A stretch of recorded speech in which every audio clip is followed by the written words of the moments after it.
The general election is just days away, and voters in Meridian will see two candidates on the ballot for Representative Seat A in District 21. I'm your neighborhood reporter, Ali Tripke, and I spoke with both of those candidates to learn what sets them apart.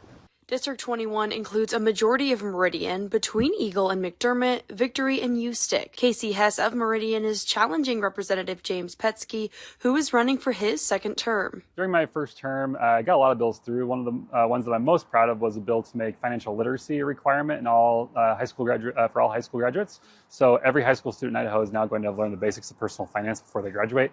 The Haley, Idaho native tells me most of his work is on the budget committee. Our goal is to create a balanced budget every single year, and we have to. It's constitutionally required. It's really our one key job as a legislature to do that every year. Hess grew up in Lewis County, Idaho, and has lived in the Treasure Valley since the 90s. She tells me she's been interested in running for a local office the last few years and finally went for it when the Idaho Democrats encouraged members of their party to run.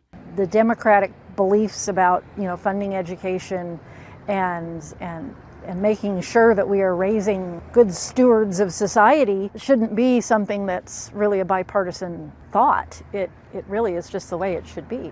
She disagrees with recently passed legislation that addresses social and moral issues, and she would like to focus on funding for public schools. Book bans are just a terrible choice. The Medicaid ban on transgender care is one that I am completely against. As well as the state's legislative response to the overturning of Roe v. Wade. Here in Idaho, they just went from 0 to 60 and went, okay, that's it.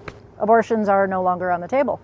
And I think that doing that without some sort of ballot measure was a big mistake. If re-elected, Petzke says he'd like to continue with the direction in which the state house is going. My goal is to make sure that we continue to balance budgets, keep taxes low, give people the government services that they need and that are cost efficient and effective. I've linked both of these candidates' campaign pages on this story on our website, idahonews6.com. In Meridian, I'm your neighborhood reporter, Ali Tripke for Idaho News 6.